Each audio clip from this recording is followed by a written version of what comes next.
my soul wears it down. We should let it go. I stuck around too long. Well, August 08, thank you so much for stopping with us on Cool Accidents. Thank you for having me. No worries. How are you going? This is your second visit to Australia. How's it going so far? Australia's popping. We're getting it popping in Australia. So let's talk about your music, which is kind of why you're here. When did you start making music? I read that you started playing drums and guitar when you were like 16. Yeah. I was playing drums and guitar, and that's when I started making music initially, yeah. Then I started producing for my homies around my blocks. And I was the producer homie. Then I started singing and making my own songs like 21. I can't believe that you weren't singing first. Like, Nah. you must have. That's amazing because your voice is so great. Thank you so much. Yeah.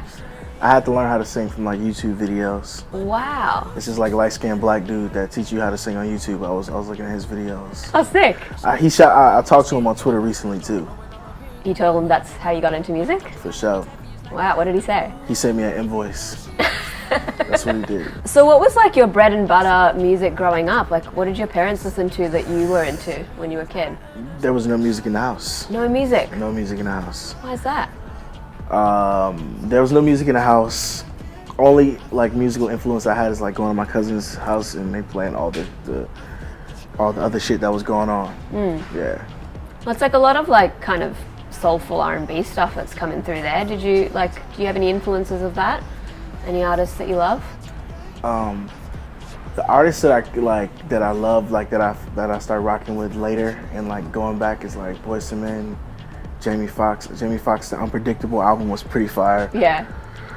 So you're part of the 88RISING crew. Tell me a bit about that, because it's like a management company and a label, but is it also like a collective? Do you guys like make music together? Yeah, it's a collective first. Yeah. 88's a collective first. 88RISING, we getting it popping. And it's just all the homies. Like, even the people who started at 88, Sean, we just all friends. We all, like, I knew Sean before it really got popping, like somewhat before it really got popping. Then once it started to get some love, we figured something out. But me, Rich Brian, like Joji, Nikki, we're all cool. That's good. You can't just come work with us, my G. Gotta get let into the gang, the inner circle. Somebody gotta bring you into the squad. Yeah. It takes a while. It takes a while. So you obviously wear your heart on your sleeve. For sure. Yeah, and literally as well. You got so many stories from your family and life and stuff. Your Father EP, has all the stuff about your complicated relationship with your dad and about loneliness and stuff like that. Is music kind of your only outlet for your emotions, or do you kind of have other creative passions as well? The ways I don't know how to let off steam. I'm learning how to let off steam right now. Yeah. But I got coloring books. I know how to color. Sick. Adult coloring books. Not even adult coloring books, the kid joints. I got a Ron English coloring book too though, which is pretty fire. That's pretty adult. Yeah. But I be coloring. I like to color. Like the full on like childhood coloring, because when I was a kid I used to color out the lines, so I wanted to learn how to color good. So that's what I've been doing. I've been coloring. When do you do that? Like on the plane, stuff like that, or? At the crib. My coloring books don't leave the crib. That's so good to actually take time out to do that stuff.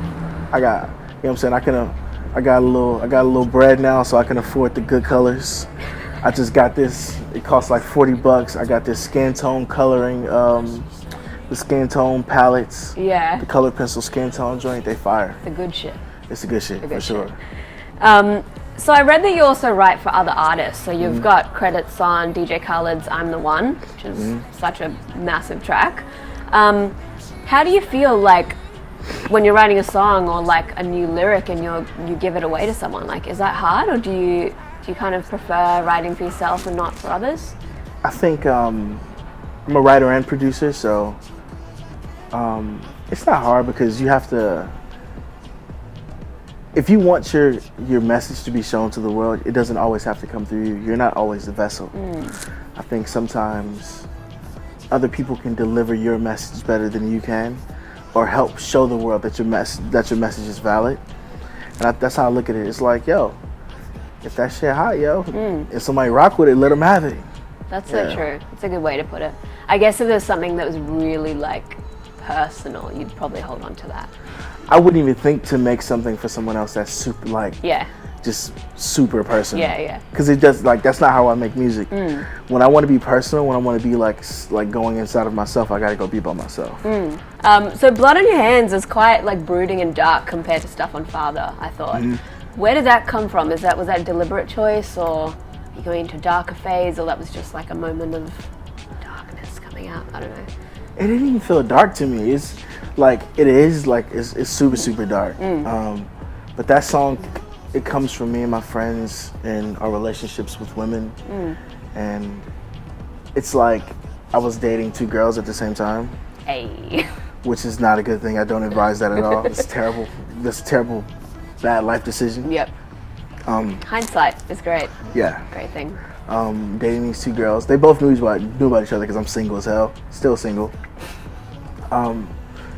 And I just felt like I was just in a bad place. Like, and that's why it's like I got this blood on my hands because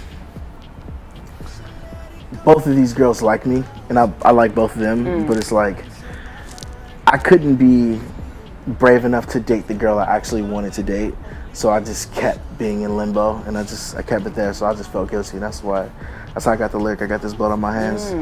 But the rest of the song, besides like those few lines, me and my friends wrote together. Nice. And they helped me convey exactly what I was going through. Do those 2 girls know the song is kind of about your situation about them? Hell yeah. They do. Oh my God. So they ring you up and go, "Hey, August." See, the funny this? part about this shit is when you write a song about women now, they're like, "This is tight." It's like, no, you shouldn't be like, "Yo, this is tight." You should be like, "Yo, don't put my business in the street." Yeah. You know? They're like, "Oh, I got a song about me. It's lit." But it's not lit, G. Like, that's terrible. I'll say bad things. So in my Father project, like the girl I'm talking about, my ex-girlfriend Alina, she hated it. Oh, you're gonna drop names now? Cool. She's gonna love this. Yo, sue me. I got the good lawyer now. Straight up. Yeah. But yeah, Alina, she hated it, and I felt better her being like, "Yo, this isn't good that you're expressing our feelings to the world," than people being like, "Yo, fuck it, write a song about me." Like, no, that's trash.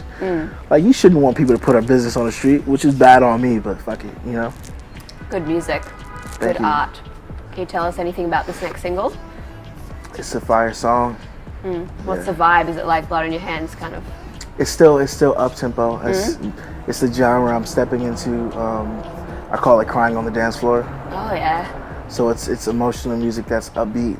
That's super in right now, crying on the dance floor. Yeah, we created it. It's our generation's thing though. Yeah. We're just like crying about all things, but still want to party. That's literally, we're so confused. I don't get it. Yeah. I don't get why we're so damn confused. But nobody wants to commit. It's so confusing. I'm done with us.